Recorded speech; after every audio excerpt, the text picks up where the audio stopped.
Kako se je moglo to zgoditi? Zakaj se je to zgodilo? Če, recimo, kdo lahko na to vprašanje odgovori?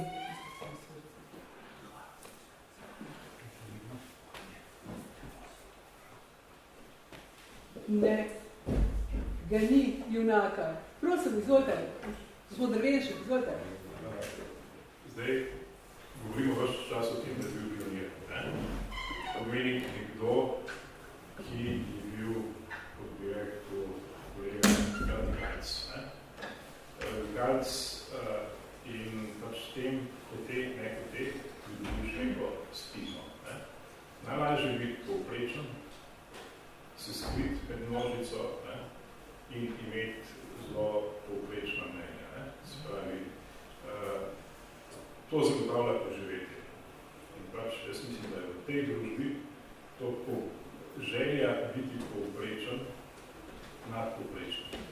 In on de facto ni bil povprečen, kamor ni podpovprečen, in je bil pomeč verjetno precejšnji ljudi, krogu ljudi, ki so želeli seveda po nekih receptih uspeti. On pa ni bil človek, ki bi spletkaril, ni bil človek, ki bi načrtoval leta in leta, kako se bodo popravili do oblasti ali pa do nekega razloga, ampak je bil direktno odkrit človeški, to pa niso kvalitete, ki jih danes ta naša družba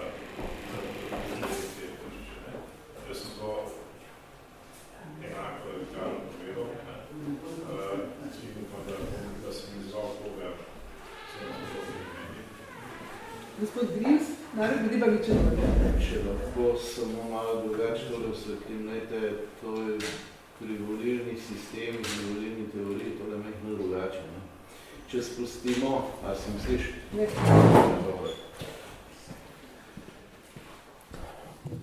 Glede na to, kaj o takih primerih lahko povemo, če to resno pogledamo z vidika volitev in volilne teorije, je situacija nekoliko drugačna. Glejte, če spustimo tiste klobase, ki jih verjetno vsi poznate, ki jih pa nas levica širi, kako je krasen, da imaš širok spekter političnih strank, ker je to super za odločanje posameznika, to je čisti larifari.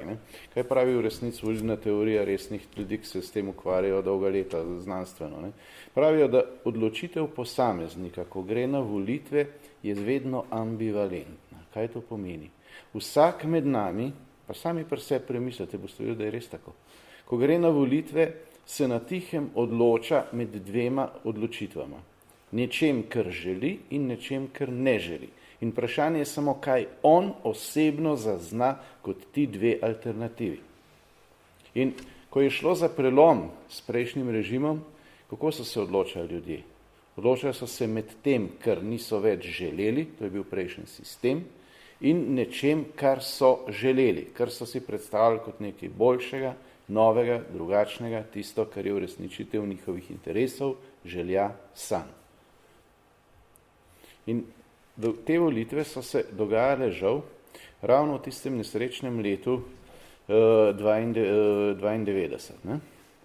Kaj je bilo takrat? Takrat je bila socialdemokratska stranka na psu po svojem volilnem rezultatu, na najslabši točki v zgodovini. Zakaj? Zaradi tega, ker se je znašla v polju izven te dvojne zaznave. Ljudje so se še vedno odločali, tako so se na prvih volitvah, ko je bil čustven naboj gromozanski, in ta je odločal vsem. In socialdemokratska stranka takrat v njihovih očeh se je pa opredeljevala, zdaj se bo pa združevala s komunisti. Čakajte, pa ker smo rekli, da gremo stran, kaj je zdaj to. In enih niso volili, ta drugih niso volili. In v tem prostoru se je znašel tudi Tomšič, svojo kandidaturo. On je imel pa to smolo, da s svojim nastopom bi po mojem prepričanju v nekem drugem času zanesljivo pobral zelo veliko število glasov. V tistem trenutku pa ravno ne. Zaradi tega, ker je padel točno v ta prostor. Ljudje so se odločali, videli so alternativi nekje druge, Milan Kučan ali pa, ne vem, recimo nekdo tam nekje čisto desno. In enostavno zanj ni bilo glasov. Ne. Stranka mu jih ni mogla zagotoviti, ker je bila sama na psu. Ne. V bistvu je prišla stranka takrat v parlament na glasovih 2 oseb, izjemno uglednih. To sta dr. Jože Pučnik in pa Janez Janša. Ne. Če ne bi bilo njunih glasov, stranka ni dobila več kot dober procent. Ne, zdaj govorim na pamet, ampak to zelo blizu resnice lahko preverite. Kar pomeni, da praktično vsi ostali so bili strankarsko opredeljeni, so itak volili Franceta Tomšiča. Ne. Drugih glasov pa ni bilo. V tej sliki ga ljudje enostavno niso umestili kot tisto alternativo, za katero bi se odločili. Žal je to tako. Ne.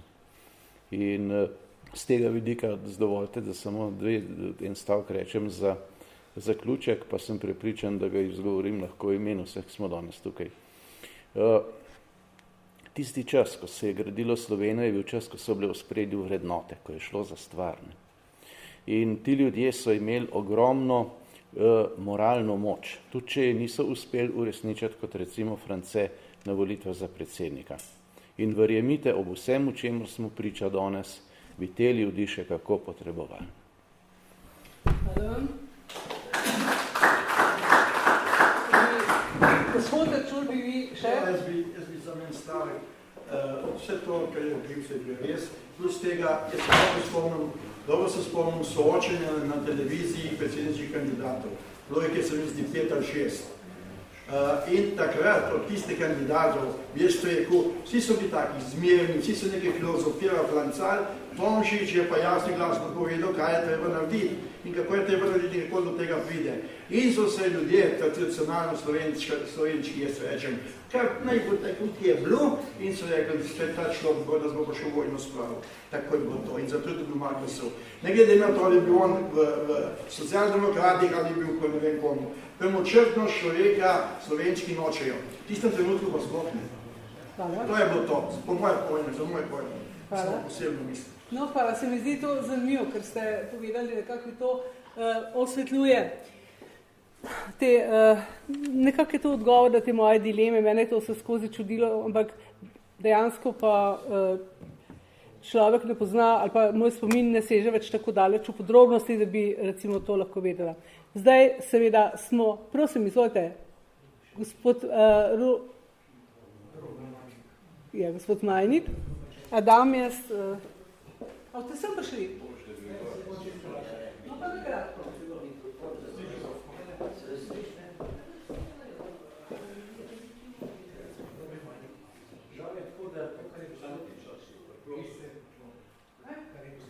Povedal, več tako, kot je nekoč bilo, žal ne drži, ne? Ker pač na pisur na Kamniškem portalu, čeprav se ta simpozij še sploh ni dokončal, je že napisati, ne bom se spuščal na njegov nivo, ampak bi pa želel, da se nekaj drugega še zgodi. Ne? To, kar je omenil gospod profesor Kovač, ne?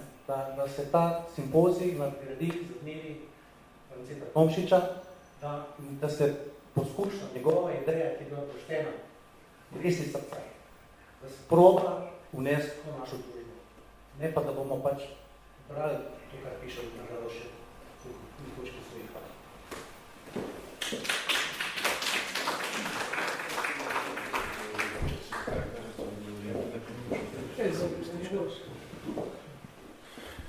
Glejte, kdor dvomi, da stvari niso prav nič več take, kot so nekoč bile. Ne?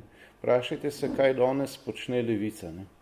Tisti, ki sami sebe razglašajo za socialdemokrate, ki ne bi prinašali socialdemokracijo, vrednote, kot je blaginja za vse, varnost, enakost, enake možnosti.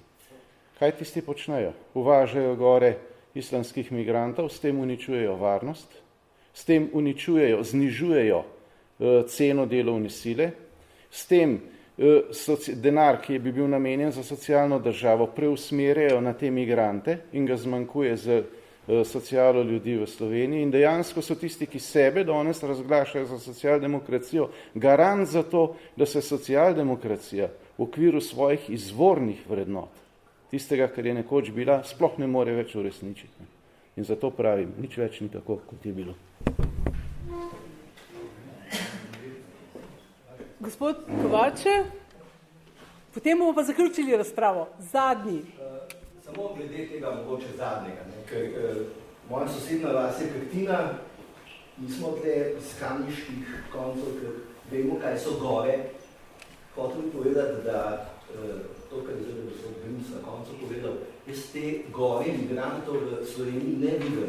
Videl pa Krtino, ki je seveda tukaj na nek način ostala, ker to je tisto, kar smo takoj drugače v evropskem kontekstu seveda mukoma bili pripravljeni stoletji, tako da o tej zgodbi pravzaprav ne moremo tako govoriti. In to je del tistega, veste, ker zopet sem vrnil k Francetu Tomšiču in njegovemu pogumu. Strah, mislim, da je Igor govoril o tej stvari. Veste, danes je glavna ideologija strahu. Zdaj, na kakšen način jo povzročamo, kdo in na kakšen način iz tega skuša kovati političen kapital, to je drugo vprašanje. Ampak zagotovo je strah nekaj, kar je nekaj negativnega. In na strahu preprosto ne moremo graditi neko pozitivno politično vizijo. In mislim, da je Tomšič ne samo bil osebno pogumen, ampak je za svojo osebno karizmo dokazal, da se preprosto ni treba bati in da lahko strah premagaš tako, da delaš, da skušaš pravzaprav okoli sebe zbrati ljudi in z njimi pravzaprav nekaj počeš. In to je tisto, kar se zdi v tem trenutku danes izjemno pomembno. Generiranje, veste, strahu, predstavlja generiranje tiste politične klime, ki je v 30 letih 20. stoletja tako usodno zaznamovala Evropo z različnimi političnimi akterji, ki so vsi znotraj iste zgodbe prispevali, tako kot smo mi danes govorili, kako so različni politični akterji prispevali k rešitvi slovenskega vprašanja, tako so seveda kdaj drugič v nekih drugih zgodovinskih okoliščinah tudi zaradi ideologije strahu, ki je strašansko težka in strašansko problematična, v bistvu generirali natančno to, kar je danes lahko pa resnični problem prihodnosti Evrope. In to je tisto, kar mislim, da najbrž, to je ena izmed poant, ki se mi zdi zelo pomembna, ker France Tomšič z svojo pojavo, z svojim načinom delovanja pooseblja v smislu drugačnosti. In za to drugačnost je imel pogum in on je s tem pogumom pravzaprav strah razkrajen. Ideologija strahu, ki jo pa danes pravzaprav skušamo nekako sejati, je pa nekaj, kar ne more roditi dobrih političnih rezultatov z nobenim predznakom. Bom pa še dva stavka drugače. Zdaj, da ne bomo predaleč z dvema stavkoma, boš potem tudi tič. Sam dovolite, če nekdo govori o ideologiji strahu, samo dve primerjavi, da boste vedeli, zakaj tem govorim v kontekstu socialdemokracije. Za vse čakalne vrste v Sloveniji po izjavi same zbornice odstraniti bi zadoščalo 120 milijonov evrov. Slovenska vlada jih ne najde. 123 milijonov evrov, torej več denarja, za migrante je pa takoj našla. Govoril sem pa o 1,5 milijona migrantov, ki so prišli v Evropsko unijo ilegalno, to se pravi nezakonito, in to ni nobeno sejanje strahu, kajti to strahovito veliko stane. Dvakratno sem vam povedal, kaj. Če jih zaposliš na silo, kar se poskuša delati, pa neuspešno, znižuje ceno mest. Znižuje ceno blaginje, znižuje dostopnost blaginje, znižuje dostopnost storitev. V Nemčiji to stane 100 milijard evrov po njihovem vladnem izračunu. Ne mi govori, da je to brez učinka na socialno državo. To ni nobeno sejanje strahu. To je vprašanje racionalnosti, pa tudi pomoči. Pomoč bi bila, da bi ukrepali tam, odkoder so ti ljudje prišli, da bi jim zagotovili varnost, da bi jim zagotovili vredno življenje, ker bi tam lahko storili neprimerljivo ceneje, kot se to dela v Evropi.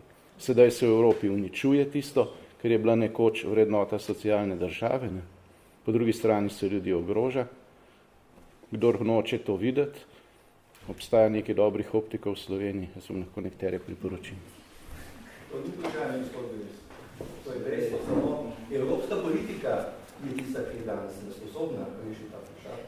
In mi smo del tega. In nažalost, nočemo ničesar storiti tudi z naše strani, da bi bilo drugače.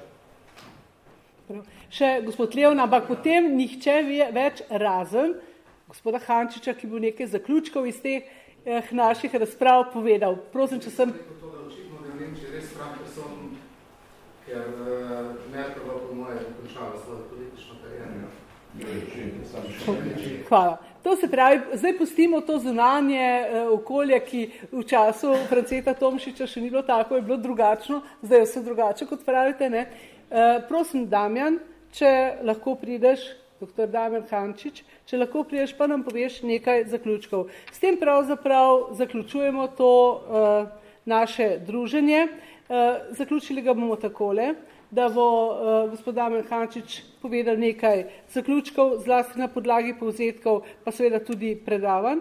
Potem bo magister Igor Podbrežnik povedal nekaj besed za konec in seveda temu bo sledil koncert mešanega pevskega zbora Odmev. Jaz se vam bom zdaj zahvalila zaradi tega, da ne bi še enkrat se tule pojavljala. Iskreno se zahvaljujem vsem, da ste tule ustrajali cel dan. Iskreno se vam seveda zahvaljujem za vse to, kar ste povedali in vas prosim potem, da pripravite svoja besedila za objavo. Rok bomo postavili in prosim tudi, če se ga držite.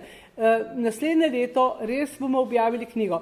Seveda, tista misel, ki je pa povedal dr. Kovač, tisto misel smo pa sprejeli, se pravi o Tomšičevih dnevih, seveda za njeno realizacijo bomo pa potrebovali vse vas, pa še koga drugega, pa seveda tudi vse dobre ideje. Hvala vam in želim vam prav lep dan in lep konec tedna. Hvala vam vsem.